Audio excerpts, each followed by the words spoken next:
Hey everybody, Coach Tanya, the holistic health practitioner here at Critical Bench, and today in this video I want to talk a little bit about Alzheimer's behaviors. Now, if you've watched any of my other videos on Alzheimer's, you know that this is a topic very near and dear to me. It's a topic that I've spent quite a bit of time in the last 2 years doing some research and just trying to find out as much as possible about this disease as I can. And there's a lot of stuff out there, and there's actually a lot of newer evidence, studies, some very exciting stuff that is starting to make its way to the public or to the forefront of research and hope with this disease. So I'm really looking forward to bringing you some of that in future videos. But today I want to talk about behaviors. And with Alzheimer's, well, you know, we can't necessarily carbon copy one individual with Alzheimer's to the next. We're able to sort of group some things and find commonalities, which makes it easier for things like diagnosis and how to prepare and how to best support and cope and deal with. So with Alzheimer's, if you are the caretaker or maybe you're a family member of a loved one that has Alzheimer's, someone who's been diagnosed, you may notice a change in behavior. And there's typically 5 common behaviors. It doesn't mean they are the only ones present. It doesn't mean that they are always present, but there's 5 common ones. So I just want to quickly run through those and tell you kind of what to look for or how they might present in someone that you're taking care of. So one is angry outbursts and aggression, and particularly in an individual who never was very aggressive. And you might find that, you know, sweet Aunt Betty, all of a sudden, you know, further along into the progression of the disease, she'll just, you know, out of the blue, hair trigger kind of thing, become very aggressive, very assertive, very angry, very uncommon. It is a common behavior with Alzheimer's. Please keep in mind, it is not deliberate. They're not intentionally seeking to be aggressive or to be angry and hostile. Probably one of the best pieces of advice or suggestion that I can make is, if you are a caretaker, or you know, you have a loved one living with you, or you're sharing time looking after a loved one with Alzheimer's, and this is one of the behaviors that you are experiencing, see if you can find a trigger or something in the environment, something that seems to be more common to set it off. Because if you're able to make that correlation, chances are you can either remove something in that environment, or you can make some sort of accommodations or changes to prevent or lessen the likelihood of future outbursts and aggressive behavior. Okay, it's not a you know, fail-proof 100% it's going to work, but it can certainly help if you're able to identify a trigger in the environment. Okay. Number 2 is like hand-wringing, things like, you know, hand-wringing, pacing, and rocking. And a lot of times these behaviors present themselves because the person with Alzheimer's does tend to have anxiety.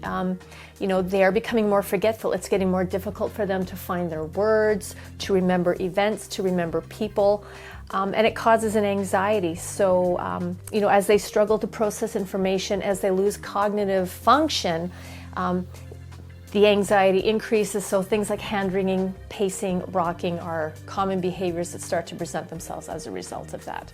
Again, try to find triggers. If there's a certain event, a certain place, a certain something, a certain environment that seems to increase that level of anxiety, that gets them pacing, gets them, you know, hand-wringing, makes them obviously very anxious.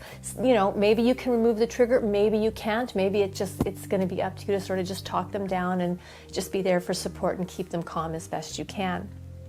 A third common one is, and quite an upsetting one for a lot of people that do have the responsibility of looking after a loved one or a friend, family member, someone with Alzheimer's, is being accused, like accusing loved ones of wrongdoing. Things like maybe stealing from them, or, you know, keeping things secret from them. It can be very upsetting for the person looking after them, but again, it's not deliberate.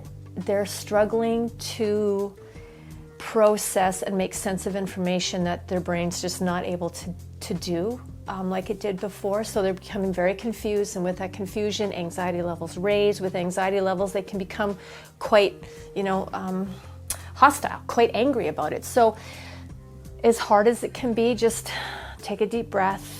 Remind yourself this isn't deliberate, it's not what they think of you, and just try in a very calm way distracting them, bringing up another topic or diverting their attention to something much more calm that you can. Because typically, a lot of times my experience has been you can certainly very quickly shift their attention and focus to something else and bring them down quite quickly, okay?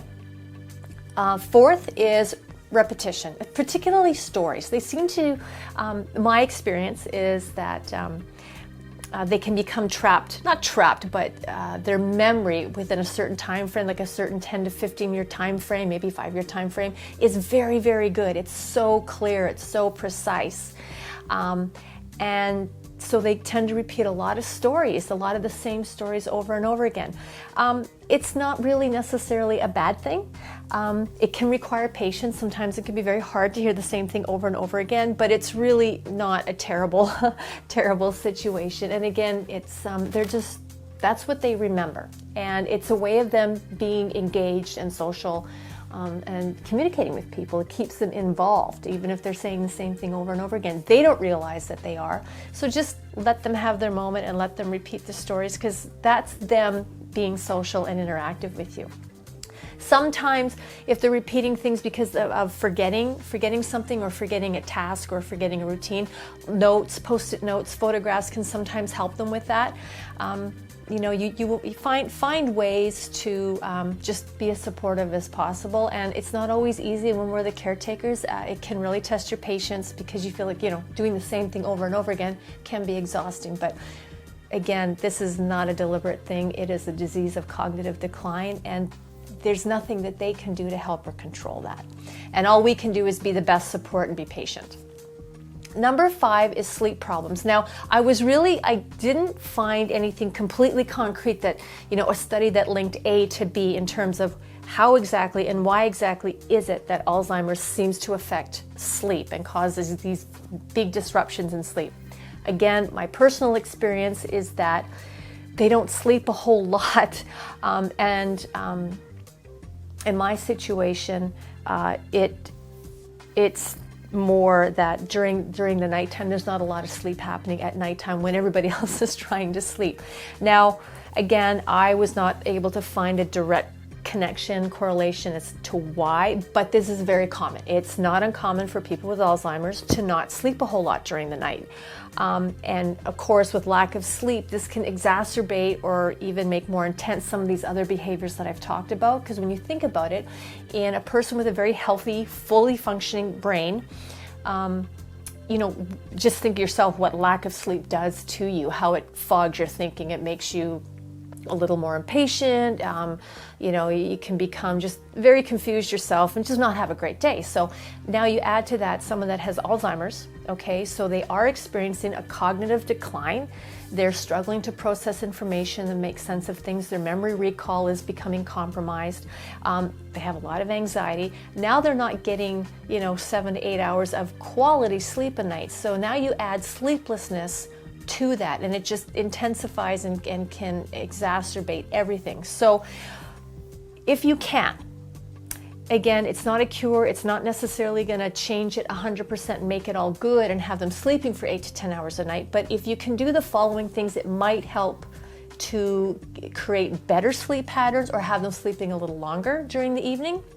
And one of those things is do your best to maybe schedule daytime activities. Now, don't overschedule them to the point that they're falling down exhausted, but keeping them engaged during the day, having activities, something for them to do, places for them to go, but keeping them active as is reasonably possible during the daytime without exhausting them to the point of collapsing, can help just, you know, normally tire them out, so that when it comes time to go to bed at the end of the day, they might sleep a little longer and they might sleep more restfully.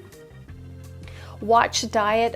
You know, there's a lot of evidence to support that. You know, decreasing sugar and caffeine for people with Alzheimer's does have a very positive effect. Okay, and I mean, for any of us, drinking coffee right before bed is not a good idea, but it's just something to take into account. And you know, think about that. Watching sugar intake, watching caffeine intake.